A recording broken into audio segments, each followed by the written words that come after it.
Innovative educators with Brooke Folgers. Find community, find strategies, find hope. It's March Madness.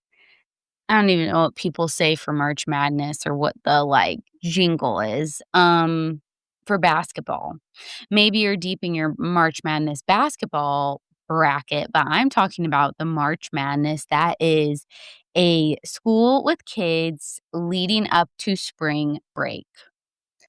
If you're an educator, you know what I'm talking about. It seems that March hits and spring breaks on the horizon, and suddenly we're seeing behaviors that they're not the worst, they're just chaos. And kids are not turning stuff in who usually turn stuff in, and they're falling out of their chairs or falling asleep or falling in love and breaking up. It's just March is pure chaos in a school. And every year I go into March thinking, I'm going to have a different mindset and then March will be different. And every March I'm disappointed because the madness persists. One thing I've been thinking a lot about, though, is what are some of the ways that we can kind of help to mitigate this? And for us innovative educators, I think that innovation for many public schools means greater care to students' identities and emotions. This doesn't mean less learning or lower expectations, but it does mean we consider a few more things than some of us may be used to when lesson planning or planning things at our school.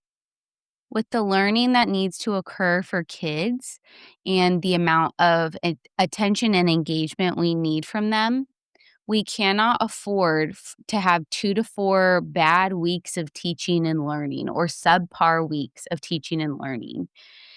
Even the best teachers start crashing out when March Madness hits, but we don't have enough time in the school year for a 2 to 4 week crash out. So today I'm going to start with some more bigger macro ideas about how to mitigate and avoid some of this March Madness, and then go into the more specific micro ideas. As I mentioned at the start of this, innovation in public schools means greater care to students' identities and emotions. We can say that we are doing belonging and that we care about our students' identities, but there are certain things that just we still continue to miss the mark on. And the March Madness that happens leading up to spring break has caused me to think about a few of these things. So I'm just going to share some things from my experience that I have noticed contribute to the pre-spring break energy that could have been avoided, that could have been planned for, that we could have come together to support students with. So the first thing, there are just some very logistical things that happen in March and April. First, there's the time change. The spring time change, I'm in a state with the time change, it hits real hard, I feel like. And we sometimes forget that kids are kids, adults are adults. We're all humans, though. And I take a week or two to get adjusted to the time change in the way that the light is different, and kids are the same. I see way more kids out in my neighborhood playing later once the spring time change happens. So if kids are staying up later, being outside later, doing sports, hanging out with friends, or just having a different rhythm of life, and then coming to school at the same exact time, it's going to impact them, and it's going to take them a few weeks to regulate their schedule. Do we ever talk to kids about this? Do we ever talk to our secondary students about healthy sleep habits? I think that there are some public health issues we are really missing that are impacting education. Are we sending out emails to parents? Hey, just a reminder that this is happening in life. Here's how you can support your kid with getting to bed on time, with the different light in the morning when it's super dark, how to help your kid get up and out of bed. Things like that. I just wonder what that would do for kids. It won't solve everything, but I do think it will impact families. It'll impact families and it'll impact kids. The second logistical life thing that happens in the spring is tax season. Tax season may not impact everybody negatively, but for kids whose families end up having to pay large amounts of money for taxes, for kids whose families are stressed about the legality of tax season, there's just a certain stress maybe in homes that is not present the rest of the year. Kids will always be experiencing different stresses at home. Families will always be experiencing different financial stressors, and that impacts our kids. And this is another area where how often do we consider things like the caring adult's income and how they experience income and how they navigate having an income or not having an income? And how does that rub off on kids? Kids may be showing some secondhand stress purely because of what is happening with the adults at home.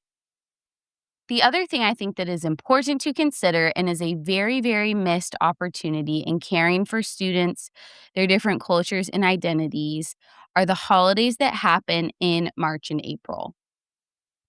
Many students in my school celebrate Ramadan, and that means for a month, kids are fasting during the day.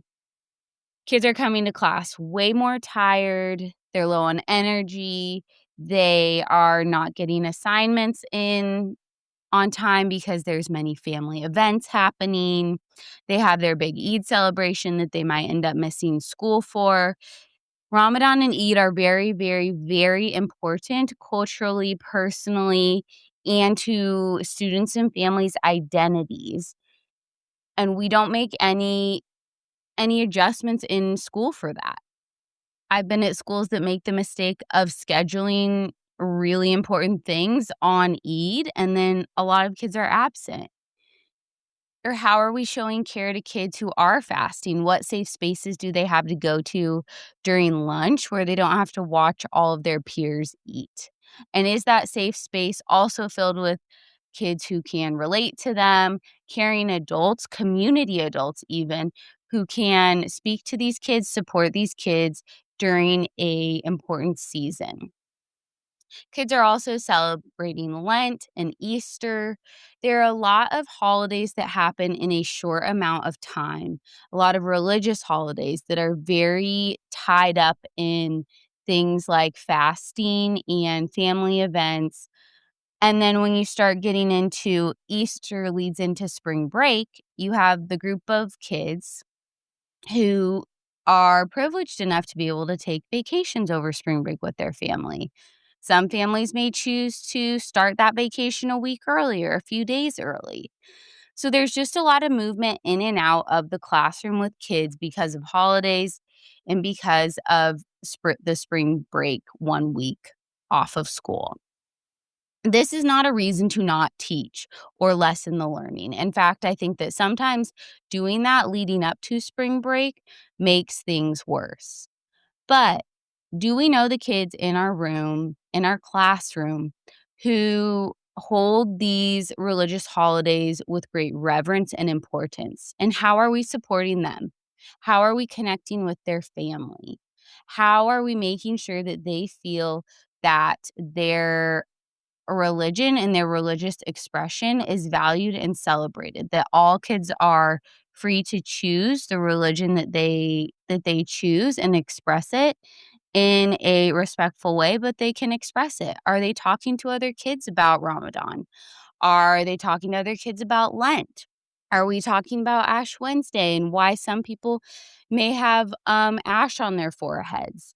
These are things that, again, missed opportunities to support students and build community, and are all happening and contributing to this March madness. So, how can we support kids with religious holidays in the spring? How do we educate our classes about it? This would be a great time to read a picture book about Ramadan or Easter or Lent or about religious expression and freedom of expression, and have a conversation with kids about what is meaningful to them. What do they love about these holidays? What is the food that they just look so forward to eating to when they break fast? These are conversations that are very easy to have, and turn the script from it being a thing that is negatively impact learning to something that is part of learning. There's also the variance in spring break experiences. As I mentioned earlier, some kids may be going on fancy European vacations. Some may be taking extra time off. Some kids may just love being home playing video games for 5 days straight. And some kids may absolutely dread spring break. The thought of being home alone or with people is their worst nightmare, worst fear. It may be unsafe. It may mean that there is a lack of food when school is not in session, if they do not have access to the free meals, and if their family has not picked up free food from the district. Spring break can bring a lot of negative experiences. And leading up to that, kids may be feeling stress or anxiety about that, and it may be coming out in the classroom. I bring up all these things for us to just consider why students are bringing the energy or lack thereof that they are bringing in March. We need kids to learn, and we don't need to, as teachers, be in a position where we're so frustrated that we're sending kids to the office merely for talking. That's not how we as teachers should be managing ourselves or our tiredness. We can be pre-planning for March and pre-planning to support kids with the energy they bring. And one of the ways we can do that is by leaning into the energy. When kids start showing the March madness, the inability to sit and focus and function at the same level they're used to, I usually try to do something that I like to call an anchoring event. Everything I do in my classroom or did in my classroom has academic stakes. But sometimes I do these things that are gamified, that are a little more fun, as the kids would say, to bring kids together, to give them a collective experience that anchors them. That anchors them to me, that anchors them to our classroom community. And that is like a signpost in their life of their year in my class. One of my favorite ones I did with kids was I turned a thematic statement writing day into a zombie apocalypse, where kids had to work together and they could not progress unless their group was with them. This was a 10 to 15-minute lesson I turned into a 50-minute experience because kids had energy. We needed to write some thematic statements, but I also wanted them to get a chance to use their willingness to talk and engage with others to build some relationships. I'll link my zombie apocalypse lesson in the show notes. It's one of my favorites that I've done. So do an anchoring event with kids. Lean into the energy. Make sure it's still connected to academics. This is when you could pull out things like modeling or building or drawing or creative writing, but something that just allows kids a higher form of expression and collaboration than they are used to, or a different form of it, I should say. And when we do these anchoring experiences or events, and when we are considering the different energies that kids are bringing because of their spring break experience, because of holidays, because of just the things that happen in March, there are certain things we must hold fast to. The first is we do not disrespect each other in learning communities. Just because you're tired and kids are tired doesn't mean we can say things we aren't normally feeling free to say in the classroom. So when a kid says the thing that they know they shouldn't say, but it's March 22nd and they're ready for spring break, you can respond with, "Hey, we don't say that in this learning community." And when you say it with the we, it's really a great way to focus the collective, the class, whatever the group is that you have. It reminds them that this expectation is for everyone. It's not, "Hey, you, I don't like that you said that." That's a lot of I and you and a lot of feelings, but we don't say those type of things in this learning community. is a standard and expectation. The second thing we have to hold fast to doing is no opting out. Kids do not get to opt out of learning for 2 to 4 weeks just because it's spring break season. 2 to 4 weeks, that's a lot of time where kids could be learning. So no opting out, which is why I suggest something like an anchoring event where you're playing into the energy and almost sneakily getting kids to do a thing, but making them feel like they didn't do the thing. So no opting out. It needs to be engaging. There still needs to be grades and stakes and repercussions for late work, all the things. This is one area where if kids are celebrating Ramadan, if they have some like major family responsibilities and events, be upfront with them before that season starts. Hey, if you have XYZ happening, please let me know so that I know when you're absent. Or if you get behind on something, please talk to me.